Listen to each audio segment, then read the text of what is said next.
જય સ્વામિનારાયણ. આજના દર્શન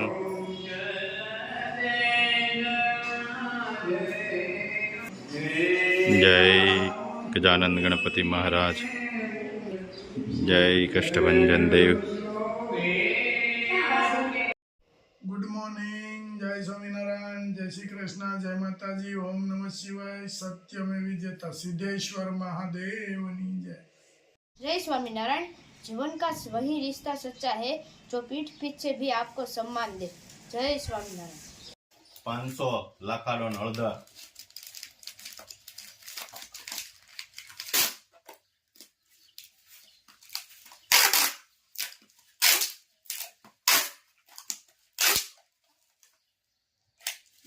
ત્રણ કિલો ઘઉંના પાપડ,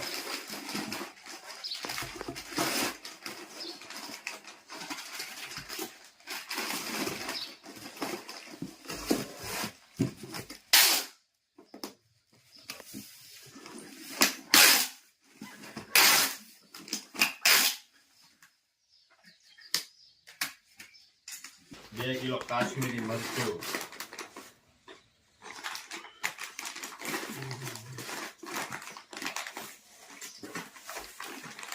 500 ગ્રામ લાખાડો હળદર,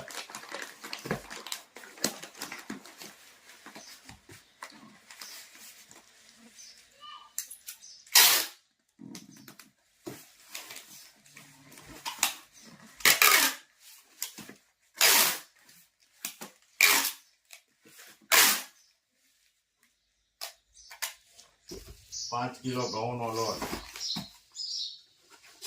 સાબુદાણા બટેકાની વેફર, 1 મરચું પાવડર,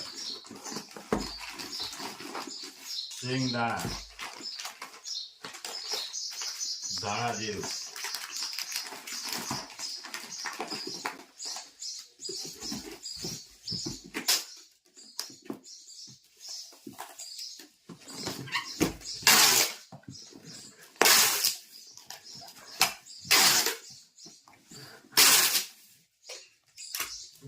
મસ્ત ગ્રીન ધાણા જીરું આવી ગયું છે દળાઈને, અને ચાળવાનું કામ ચાલુ થઈ ગયું છે. આટલું આટલું જાડું હોય, આટલું આ જો, હા, તોય આપણે કાઢી નાખવાનું, અને એ રાખવાનું, એને ફેંકી જ દેવાનું. એનો ઉપયોગ એ બીજી વાર ન થવો જોઈએ. એક ધારું ધાણા જીરું ચાલુ જ. ધાણા જીરું સખત દળાવવાનું ચાલુ છે. એમાંય પાછું આટલું આટલું જાડું નીકળે, એ વધારીને પાછું બીજા ભેગું નાખવાનું આમાંથી ચાલે, એટલે આટલુંથી ઓલું બગાડવાનું નહીં, હેઠું જ નાખી દેવાનું સીધું ચાળી. દવા એક ધારું ચાળવાનું, અને એ ઝીણો ચાવણો લેવાનો એકદમ. મેંદો ચાળવાનો. હા, એમાં જ ચાળવાનું. સ્પેશિયલ સાવણો બનાવરાવ્યો છે મેં એનો. મેંદા કરતા ઝીણો.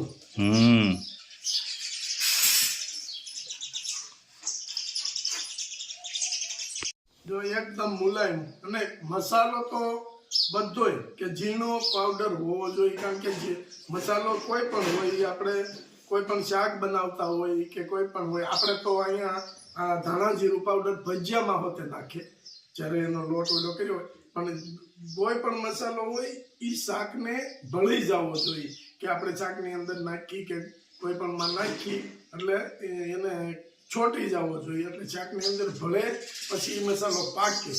એ મસાલો પાક્યા તો જ એનો સ્વાદ આવે.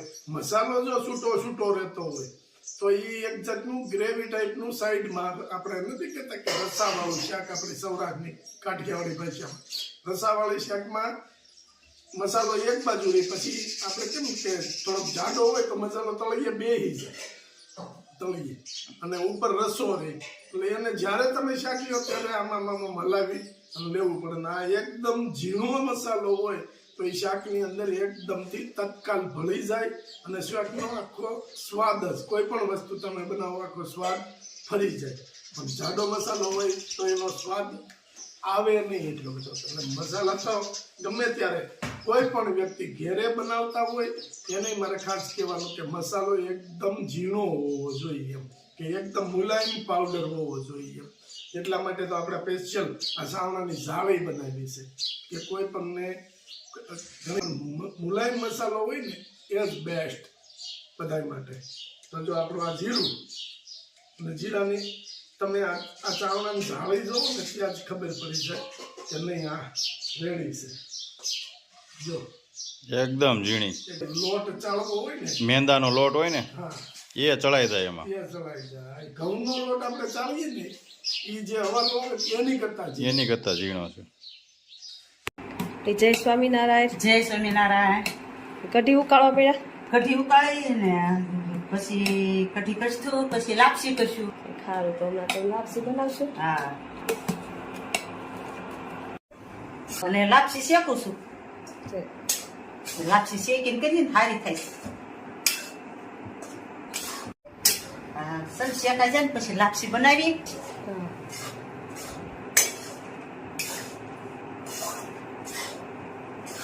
ગોળનું પાણી થઈ ગયું છે. હવે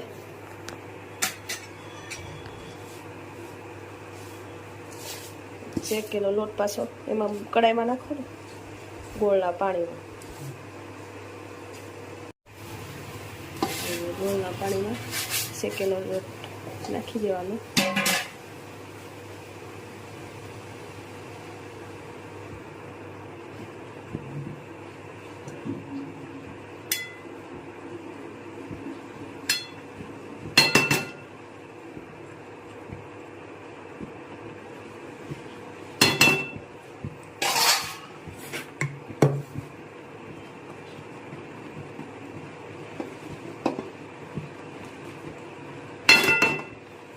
જે લોઢી મૂકી છે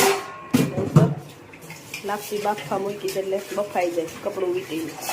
એટલે નીચે દાજે પણ એટલે લોટી મૂકી તળ. બા લાપસી થઈ ગઈ ને તૈયાર? હા, લાપસી થઈ ગયો. હા.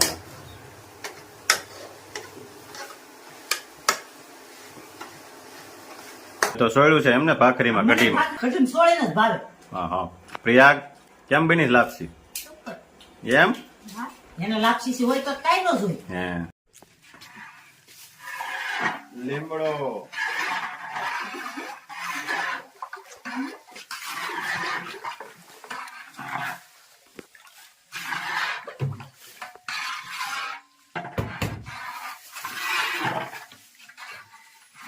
મીઠો લીમડો મહેંદી બધું મિક્સ.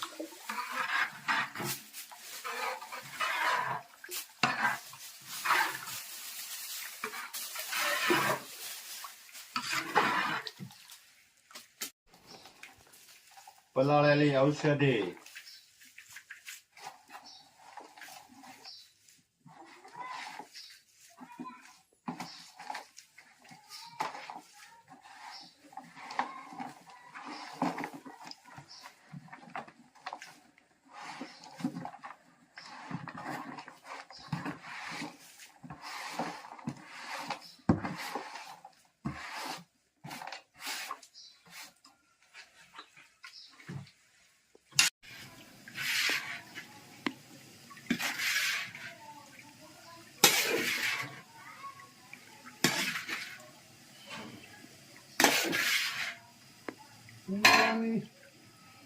ઉનાળાની ધોમ ગરમી છે એટલે વારા પછી વારા આપણે અહીંયા ચૂલા આગળ બેહવાનું રાખ્યું છે. રાજુભાઈ અટાણુંથી મિક્સ કરતો તો હવે રાજુભાઈને થોડીક કોરો થઈ જાય એમ, કારણ કે તેલ ભરપૂર માત્રામાં આપણે બનાવીએ છીએ અને એટલું બધું આખો આ તવો તેલનો ભર્યો છે. આ તેલનો તવો આખો ભરેલો હોય અને એક વીકની અંદર જ આમ તો જાજુ ખરું બનાવવું પડે છે અને ભરપૂર માત્રામાં બનાવીએ છીએ અને રિઝલ્ટ સારા મળે છે. કે એવું નથી કે આપણે બનાવીને બોટલ આપી અને પૈસા આવી ગયા એટલે છૂટી જવું, એવું નહીં. લોકોને રાહત થાય છે બધી વાતે અને રિઝલ્ટ મળે છે એટલે લોકો આપણું પ્રોડક્ટ ખરીદે છે અને લોકોને ખ્યાલ છે કે 100% શુદ્ધ અને તલનું તેલ હોય એમાં જ આ ફીણા વળે.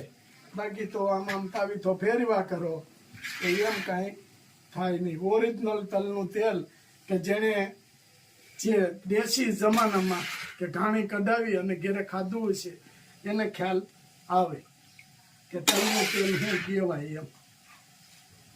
અને આમાં ફૂલ રિઝલ્ટ મળે છે લોકોને, એટલે આપણી પ્રોડક્ટ આટલી બધી ઉપડે છે. એક મસ્ત તેલ બની રહ્યું છે અને હર ફેરે આપણે આ જ સિસ્ટમ અને આ જ બધું ઔષધિ નાખી અને તેલ બનાવીએ છીએ. જય સ્વામિનારાયણ. શરીરના સભા